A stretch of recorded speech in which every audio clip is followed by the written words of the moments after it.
ሰላም የጌታ የኢየሱስ ክርስቶስ ሰላም በያላችሁበት ይድረሳችሁ በማለት ዛሬ እንደገና ምዕራፍ ክፍል 3 የመጽሐፈ ራዕይ ጥናታችን እንቀጥላለን።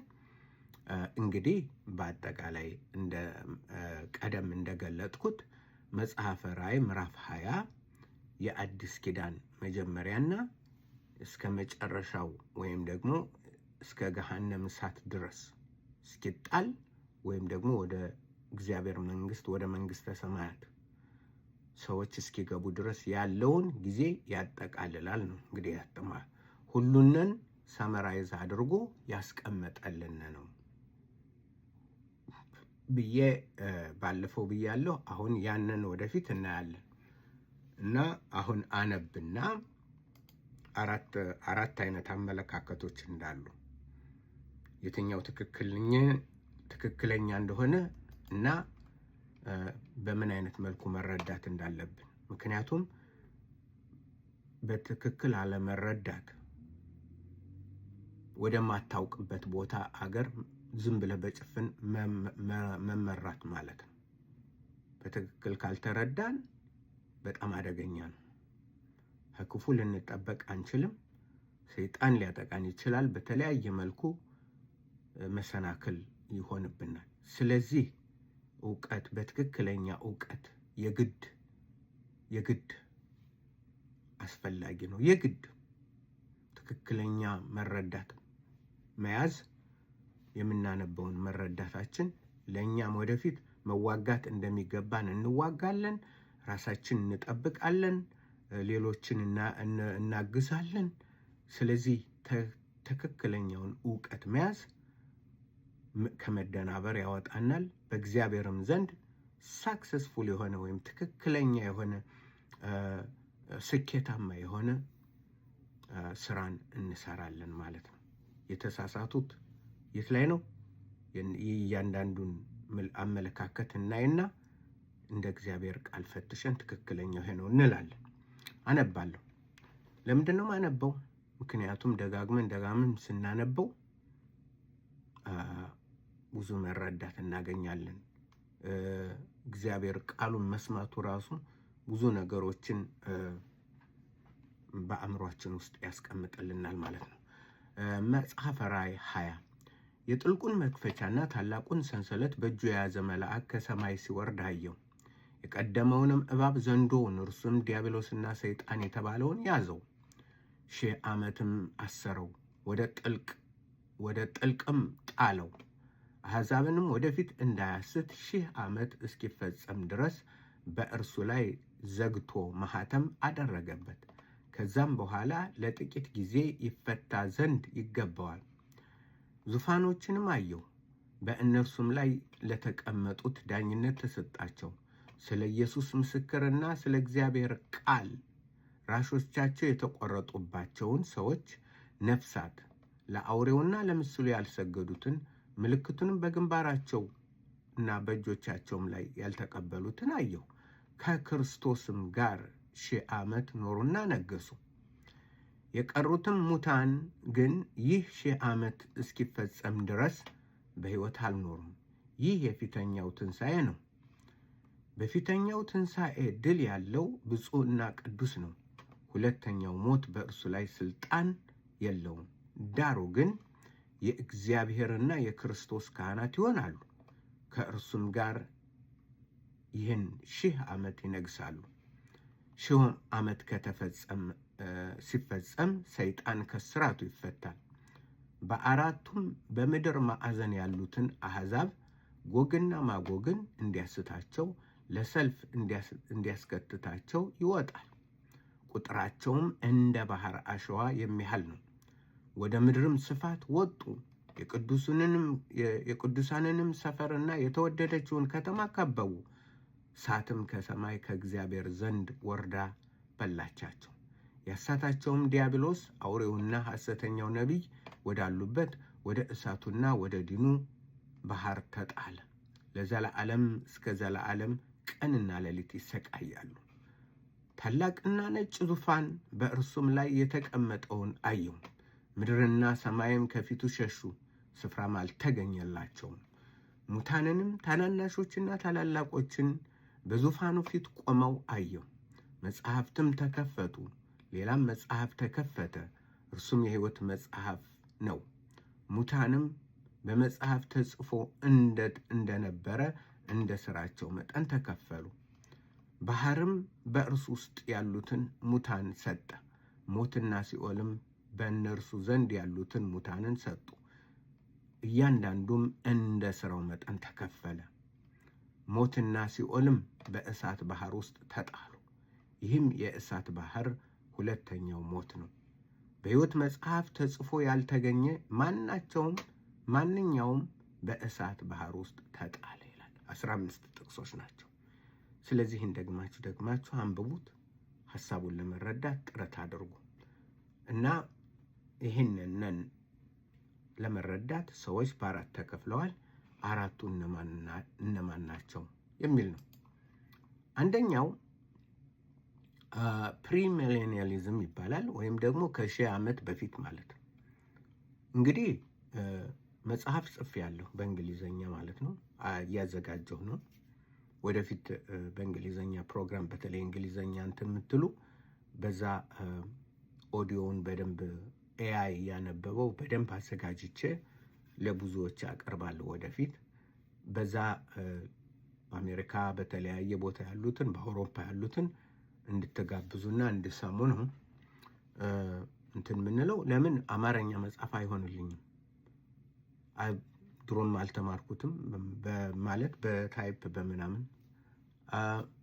ይሄ እንግሊዘኛው ግን ያው ኮምፒውተሩ የምንጽፈው ያን ነው ሁሉ ነው። ስለዚህ እንግሊዘኛውን መጽሐፍ ይቀላል። ለዛ ነው እንትን ያረኩት። እንግዲህ ብዙውን ደግሞ ከእንግሊዘኛ ወስጄ ነው አስተምሮቱን የምተረጉመው እነዚህን አሁን የሚሉትን። ስለዚህ በትዕግስት እንድትከታተሉኝ አደራ፣ በሰማይ አደራ በምድር ልላችሁ እወዳለሁ። የመጀመሪያው ፕሪሚሌኒያሊዝም ይባላል፣ ወይም ደግሞ ከሚሊየንም በፊት ከ1000 ዓመት በፊት ማለት ነው። ምንድን ያስተምራል ይሄ? Premillennialism teaches that Jesus will return before 1000 years, the beginning of 1000. ኢየሱስ ከ1000 ዓመት ከመምጣቱ በፊት ኢየሱስ ይመጣል። አሁን እኛ ክርስቲያኖች አለን። ከዛ በኋላ በተወሰነ በማንኛውም ጊዜ ካሁን በኋላ ኢየሱስ ይመጣና ምን ያደርጋል? 1000 ዓመት ይነግሳል። ክርስቲያኖችም አብረውት ይነግሳሉ። ሰይጣንንም ያን ያስረዋል። ሰይጣን መቼ ይታሰራል ይላል በፕሪሚሌኒያሊዝም ወይም ደግሞ በፊት በክርስቶስ መምጣት በፊት የሚለው ከ1000 ዓመት በፊት የሚለው ምንድን ነው? ኢየሱስ ይመጣል፣ መንግስት ይመሰረታል፣ ክርስቲያኖች በእውነት በጽድቅና በሰላም ምድርን በሙሉ ይገዛሉ። ሰይጣንም ይታሰራል። ማንንም አያስትም፣ በምድር ላይ ማንንም አያስትም። ስለዚህ ጎልደን ወይም ወርቃማ ዘመን በፊት ይጠብቃል። ክርስቲያኖች ሁሉ የሚነግሱበት 1000 ዓመት አይሞቱም። ሞት የሚባል የለም። 1000 ዓመት ቁጭ ብለህ አብረህ ትነግሳለህ ክርስቶስ ጋር። እንዴት ነው? ይሄ ነው የመጀመሪያው። እሺ፣ ሁለተኛው ፖስት ይባላል። ፖስት ሚሌኒያሊዝም ወይም ደግሞ 1000 ዓመት በኋላ።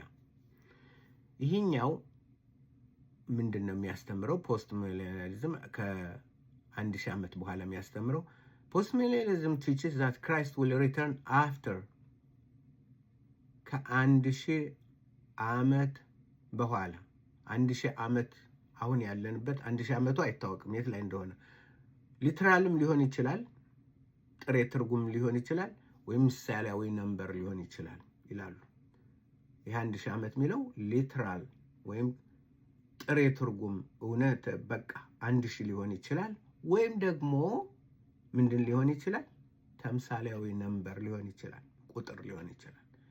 ያ 1000 ዓመት ካለፈ በኋላ ይሄ ምሳሌ ለምሳሌ ይሄ ካለፈ በኋላ ምን ይላል? the millennium is not necessarily a literal number, not necessarily literal ሊሆን ይችላል፣ ግን not የግድ ሊተራል ነው ወይም ደግሞ ጥሬ ነው ብለን ጥሬ ትርጉም ነው ብለን እንትን አንልም ነው የሚሉት። ከዛ ምን ይሆናል? ኢየሱስ ይመጣል፣ ይነግሳል፣ ክርስቲያኖች አብረው ይነግሳሉ። በምድር ላይ ከፍተኛ እንትን ይኖራል ማለት ነው። ሰላም፣ በጣም ትልቅ ሰላም በምድር ላይ ይነግሳል። The world will experience increasing righteousness፣ ጽድቅ፣ peace፣ ሰላም፣ ክርስቲያን ኢንፍሉዌንስ። በማንኛውም ዘርፉ ክርስቲያኖች ተጽዕኖ በምድር ላይ ያደርጋሉ። በጣም እነሱ የሚከብሩበት፣ ክርስቶስ የሚከብርበት ዘመን። ያ የሚያበቃው ክርስቶስ ሲመጣ ነው። ክርስቶስ ሲመጣ ያ ዘመን የሚያበቃው ክርስቶስ ሲመጣ ነው ብለው እንትን ይላሉ። ሚሌኒያሊዝም የሚባል ደግሞ አፍራሽ ነው። ሚሊየንም የሚባል የለም ነው የሚሉት። ሚሊየንም 1000 የሚባል የለም። ለምን? ምክንያቱም ምን ይላል? ሚሌኒያሊዝም teaches that there is no future literal፣ ወደፊት 1000 ዓመት የሚባል የለም። ይልቅስ ይሄ ክርስቶስ ወንጌል ይሄ የቤተ ክርስቲያን ዘመን ነው ብለው ያምናሉ። 1000 ዓመት ተብሎ የተጻፈው የተነገረው በራእይ ላይ ያለው የምሳሌያዊ ነምበር ነው። ያም ደግሞ በአጠቃላይ የቤተ ክርስቲያንን ታሪክ ሸፍኖ ይዛል ይላሉ። ስለዚህ በየትኛው ነው እንግዲህ ሌላው ሚሌኒያሊዝም ነው። ሚሌኒያሊዝም ሁሉንም ሊያጠቃልል ስለሚችል ግን እነዚህ ሶስቱ ናቸው። የትኛው ነው እኛ የምንረዳው? የትኛውን ነው እኛ የምናየው? ይሄን ነው ወደፊት እንትን የምንለው። ስለዚህ ከዚህ ተነስተን የመጀመሪያውን ጥቅስ እናያለን። ከመጀመሪያው ራዕይ ምዕራፍ 20 ላይ እንትን እንላለን። የጥልቁን መክፈቻና ታላቁን ሰንሰለት በእጁ የያዘ መልአክ ከሰማይ ሲወርድ አየሁ። እንደውም በአጠቃላይ ወደኋላ በክ ላርግና እንደኔ መረዳት ያለውን ነው። ይህ በአጠቃላይ በአዲስ ኪዳንና በመጨረሻው የፍርድ ጊዜ እስከ ፍርድ እስከ መጨረሻው ጊዜ ያለውን ታሪክ ያጠቃልላል ነው። እንዴት? ይህ የሚጀምረው ጌታ ኢየሱስ ክርስቶስ፣ ምክንያቱም መንግስት ነው።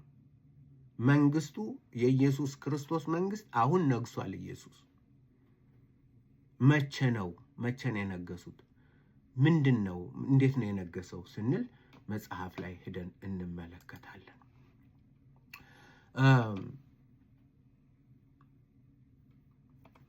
የማርቆስ ወንጌል ምዕራፍ 1 ከ14 የማርቆስ ወንጌል ምዕራፍ 1 14 እና 15 ዮሐንስም አልፎ ከተሰጠ በኋላ ኢየሱስ የእግዚአብሔርን መንግስት ወንጌል እየሰበከና ዘመኑ ተፈጸመ፣ የእግዚአብሔር መንግስት ቀርባለች፣ ንስሐ ግቡ፣ በወንጌልም እመኑ እያለ ወደ ገሊላ መጣ። ይሄ ነው መጀመሪያው። ይሄ ነው የእግዚአብሔር መንግስት ቀርባለች። ኢየሱስ ከ1000 ዓመት በኋላ መጥቶ ምናምን የሚነግሰው ሳይሆን ነው። የእግዚአብሔር መንግስት 2-3 ጊዜ አይመጣም፣ መጥቷል። ስለዚህ ምን አለ ኢየሱስ? ንስሐ ግቡ፣ የእግዚአብሔር መንግስት ቀርባለች እያለ መጣ። መጀመሪያ ሲያስተምር በዮሐንስ ምዕራፍ 6 ቁጥር 33 ያዙ እነዚህን ጥቅሶች። ዮሐንስ ምዕራፍ 6 ቁጥር 33 ነገር ግን አስቀድማችሁ የእግዚአብሔርን መንግስት ጽድቁንም ፈልጉ፣ ይህንም ሁሉ ይጨመርላችኋል አላቸው። ምን አላቸው? የእግዚአብሔርን መንግስት ጽድቁንም ፈልጉ። ስለዚህ የእግዚአብሔር መንግስት መጥቶ ኢየሱስ መጥቶ ሲያውጅ ዮሐንስ ንስሐ ግቡ ብሎ የውሃ ጥምቀት ሲያጠምቅ የእግዚአብሔር መንግስት ቀርባለችና አሁን ንስሐ ግቡ ብሎ ሲያጠምቅ ያኔ የአዲስ ኪዳን የእግዚአብሔር መንግስት እንትን አለ። በማቴዎስ ምዕራፍ 6 ላይ ሲናገር በሰማያት የምትኖር አባታችን ሆይ መንግስት ትምጣ ብላችሁ መጀመሪያ ሲያስተምር መንግስት ትምጣ ፍቃድ በሰማይ እንደሆነች በምድር ትሁን ሲል መንግስቱ የእግዚአብሔር መንግስት እንደመጣ የእግዚአብሔር መንግስት በምድር ላይ እንደሰለጠነ። ስለዚህ ኢየሱስ አሁን ንጉስ ነው። ከኢየሱስ ጋር አብረው የሚኖሩ ሁሉ ነገስታት ናቸው። ከኢየሱስ ጋር አብረው የሚሰብኩ ሁሉ የእግዚአብሔር ሰራተኞች ባለጋራ ሰራተኞች ነን ይላል ሐዋርያው ጳውሎስ። ኮወርከርስ አብረን የምንሰራ ነን። ስለዚህ የእግዚአብሔር መንግስት ሲጀምር ነው ራእይ 20 የመጀመሪያው እንትን የሚለው የራእይ 20 በምን ይጀምራል? በእግዚአብሔር መንግስት። ይህንን ሲያደርግ ነው ቀጥሎ ያለውን የምንመለከተው።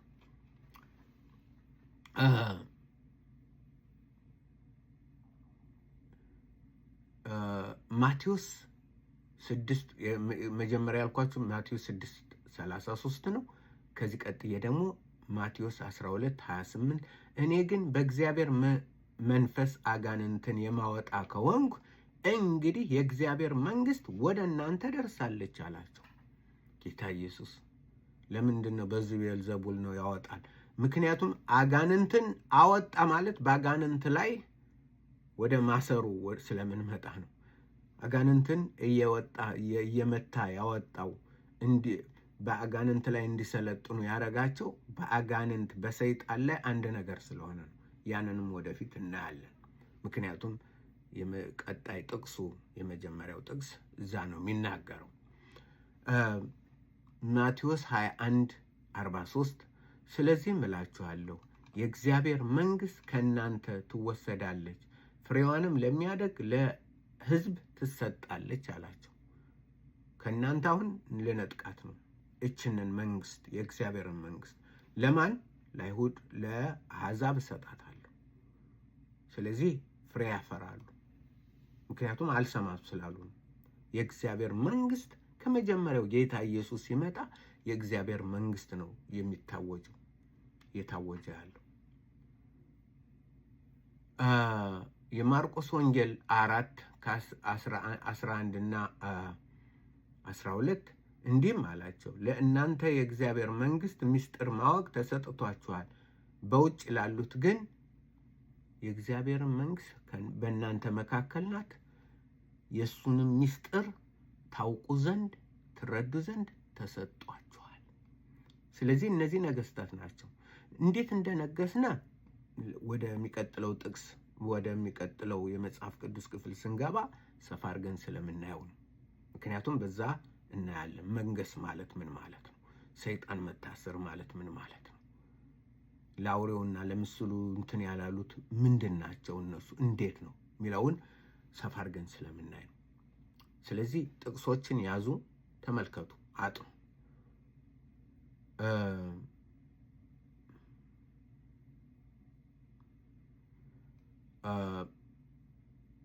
የማርቆስ ወንጌል 4:30 እርሱም አለ የእግዚአብሔር መንግስት በምን እንመስላታለን? ወይስ በምን ምሳሌ ልንገራችኋል? ስለ እግዚአብሔር መንግስት ነው የሚነግራቸው። በምን ልመስላት? የእግዚአብሔር መንግስት የእግዚአብሔር መንግስት በዚህ ትመሰላለች እያለ ነው። እንመስላታለን። እውነት እላችኋለሁ ከዚህም ከቆሙት ሰዎች የእግዚአብሔር መንግስት በኃይል ስትመጣ እስኪያዩ ድረስ ሞትን የማይቀምሱ አሉ አላቸው። ደግሞ እና የእግዚአብሔር መንግስት ምንድናት? በኃይል የምትገለጥበት ጀምራለች። ነገር ግን በሙላት የእግዚአብሔር መንግስት ሙሉ በሙላት ተገልጻ ወደ አሕዛብ ሁሉ የምትሄድበት ያ ጊዜ ይመጣል። እንዴት ነግራችኋለሁ ይላል። ስለዚህ ሌላ ቦታ ላይ ምን አለ? ማርቆስ 10:15 ላይ እውነት እላችኋለሁ የእግዚአብሔርን መንግስት እንደ ሕፃን የማይቀበል ሁሉ ከቶ አይገባባትም አላቸው። ከእናንተ መካከል ምክንያቱም መንግስቲቱ ስላለች እንደ ሕፃን ሁናችሁ ተቀበሏት። ይችን መንግስት የእግዚአብሔር መንግስት እንግዲህ በአጠቃላይ የእግዚአብሔር መንግስት ሉቃስ ወንጌል 4:43 6 20 8 10 በቃ መጽሐፉ በአጠቃላይ የእግዚአብሔር መንግስት ነው። ጌታ ሲናገር የነበረው አጋንንት ሰዎች እየወጡ ነፃ እየወጡ ወደ እግዚአብሔር ግዛት የገቡት የነበረው በምንድን ነው? በእግዚአብሔር መንግስት። የእግዚአብሔር መንግስት ሲታወጅ ሲመጣ ራእይ 20 የሚጀምረው እዛ ያለውን እንትን ይላል። አጋንንት ሲወጣ በእግዚአብሔር እንትን በእግዚአብሔር ጣት በእግዚአብሔር ኃይል የአጋንንት ስራ ሲወጣ እንትን ሲል ሰዎች ነፃ ሲወጡ ወንጌል ሲገባቸው በወንጌል ነፃነትን ሲያገኙ ያ ነው የእግዚአብሔር መንግስት። የእግዚአብሔር መንግስት ከዚህ ነው የሚጀምረው። ከዚህ ጀምሮ እስከ መጨረሻው እስከ ፍርድ ጊዜ ያለው በራእይ ምዕራፍ 20 ላይ ተጠቃሎ እናገኘዋለን። የምንፈትሸውም ይሄንን ነው። ግን በምን መጀመሪያ? በእግዚአብሔር መንግስት። ከዛ በኋላ ስለ ወንጌል፣ ስለ ነፃነት፣ ስለ ተለያዩ እንትኖች ሰፋ አድርገን በውስጥ ያለውን እናያለን። ሁለተኛው ሞት ምንድን ነው? የመጀመሪያው ትንሣኤ ምንድን ነው? ይህን ሁሉ እንፈትሻለን። ስለዚህ አጥኑ፣ እየፈለጋችሁ አጥኑ፣ እናጥና፣ እንፈትሽ እንጂ ገና ጠብቆ 1000 ዓመት ምናምን ይመጣል ኖ፣ እንደዛ የሚባል የለም። መጽሐፉ እንደዛ አይደለም የሚፈቅደው። ስለዚህ እንፈትሻለን፣ እናያለን። የእግዚአብሔር መንግስት አሁንም እኛ ምንድነን? ነገስታት ነን። እንዲያውም እኮ እግዚአብሔር በመጽሐፈ ምሳሌ 25:2 ላይ ምን ይላል? እኛ ነገስታት ነን፣ ካህናት ነን። ራእይ 6:1-6 22:10 ላይ ተመልከቱት። የእግዚአብሔር ካህናትና መንግስት ነገስታትና ካህናት እንድንሆን አደረገን እያለ ይናገር። ያንን ሰፋ አድርገን እናየዋለን። ምሳሌ 25 ላይ እንደዚህ ይላል።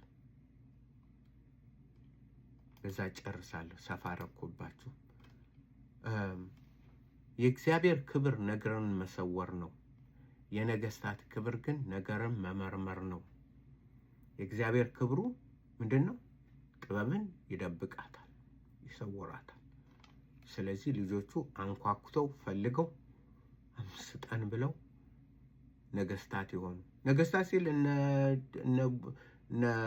ኦባማ፣ እነ ትራምፕ፣ እነ ናታንያሁን አይደለም። እነሱማ ምን ያው እንትን ያላሉ ኖ እኛ ነን አብረነ ክርስቶስ ጋር የነገስን ካህናት የሆንን አስታራቂነት እንትን የተሰጠን ልዩ የሆነ ህዝብ፣ የልዩ ካህናት የተሰጠን ጴጥሮስ እንደተናገረው እኛ ነን።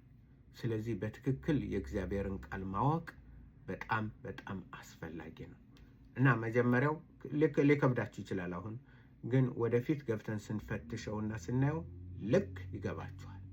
ስለዚህ ራእይ በእግዚአብሔር መንግስት በታወጀበትና በመጨረሻ ፍርድ ሆኖ ገሃነም እስኪጣልበት ወይም ደግሞ ሰው ወደ ገሃነም እስኪጣል ወይም ደግሞ ወደ ክርስቶስ ወደ መንግስተ ሰማያት እስኪገባ ያለውን ጊዜ ያጠቃልላል። ራእይ ያንን ነው ሳመራይዝ የሚያደርግልን